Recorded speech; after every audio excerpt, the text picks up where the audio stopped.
Your level of success will always match the level of dissatisfaction that you've had in your life. Now, if we're satisfied, if you're satisfied with any area of your life, say for example, you're satisfied with your finances, for example, you say you make $2,000 a month, you will not feel compelled to work to earn $5,000 a month because you're satisfied. In your head, you think, I'm good. I don't I don't care. I feel good right now with my current level. That's being content with where you're at. While if you chose to be dissatisfied, if you were to feel, I don't like where I'm at. I want to be more. I want to earn more. I want to have this. Then that drive, that emotion, you can use to work to attain the next level of success. So basically, feeling dissatisfied, feeling that emotion of not having is a driver, is something powerful in our lives that we can use to pursue things and to achieve things as a source of fuel for our striving.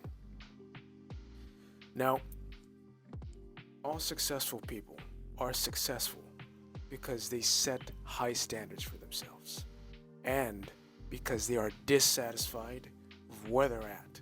They're not happy, they are pissed, they're angry, and they don't like their current level. While the average person is comfortable, they are complacent, they don't feel any sense of urgency to make a change because in their minds there's no problem and there's no dissatisfaction. So because of that, there's no drive to pursue, to achieve something more than where they're at. If you're watching this video, chances are you don't want to settle for a basic average life. You want to strive to be more. You want to achieve more. You want to build a life, a meaningful life for yourself. Now, I'm going to tell you 3 key reasons why feeling dissatisfied is actually a good thing. Number 1, when you feel dissatisfied with your life, when you are truly not when you're truly not content with your level, that will give you the energy and the intent to work on leveling up that area of your life. Comfort is the killer of dreams. Comfort means there's no urgency, there's no drive to get to the next level. So, most people don't think it's a big deal. Oh, okay, I don't have that position, I don't have this amount of money. No big deal. They distract themselves. They ignore it, and they just occupy themselves with stimulations, television, video games, whatever. When you do that, what you're really saying to yourself is, I don't want to be successful. I don't want to go to a higher level. I'm comfortable where I'm at. This is a dangerous mentality to have as a man because if you are not striving in some way, it doesn't have to be just finances, it could be any area of your life, fitness, health, relationships. If you are not putting in effort to raising yourself a little bit more every day in some manner, then the law of entropy, which means if you don't put energy into something, it will fall apart. It will begin to go into disarray, into disorder. If you do not work on something, if you do not strive, entropy is going to happen to you. It's the law of the universe. It happens to everything. 2, being dissatisfied makes you competitive.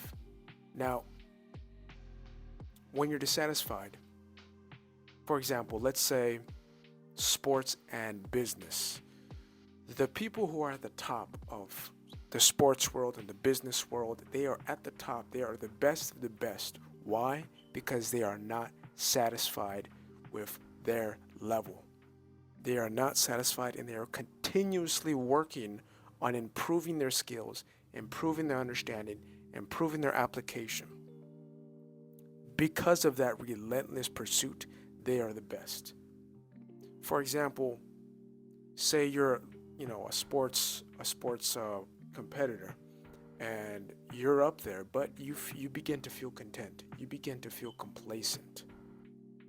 So you start working less. You start training less. You stop researching, different plays and different ways of approaching the game.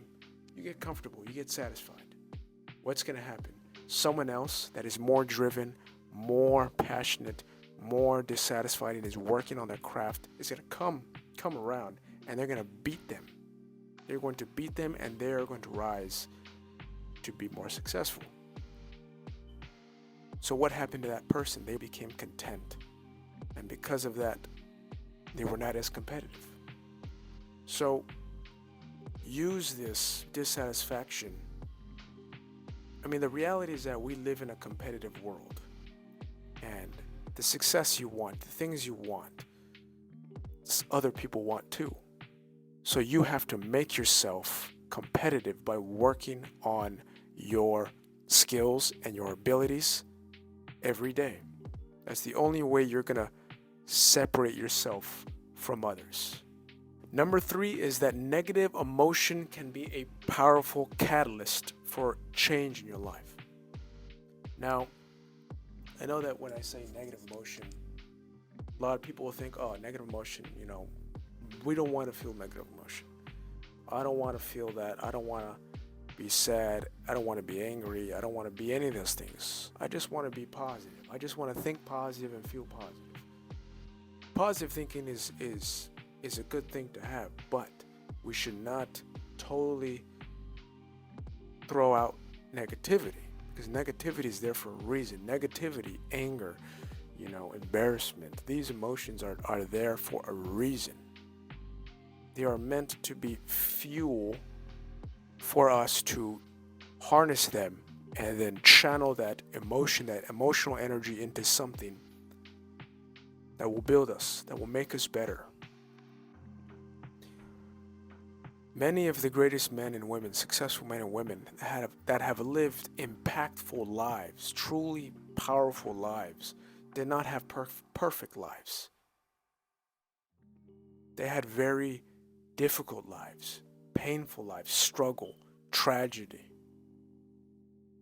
And what they did was they did not let that destroy them. They took all of that and they transmuted that into being a positive force in the world. Look at Gandhi, look at Malcolm X, look at Elon Musk, look at all of these people.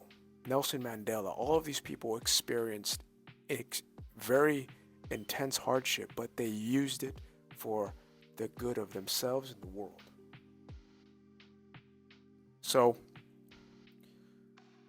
now I'm not suggesting that we be negative all the time, that we be in negative emotional states and think negative, feeling dissatisfied. Oh, you got to think this and not be grateful for things in your life. No. You should still be grateful for things in your life. You should still think about the blessings that you have in your life. But don't totally discount feeling dissatisfied, feeling negative. Don't totally discount that. Keep that there. Because when you harness that and when you tap into that emotional energy, it could be a powerful catalyst, fuel for your success. That's the video today, guys. Hope you enjoyed. Have a fantastic day. More content on the way. Take care.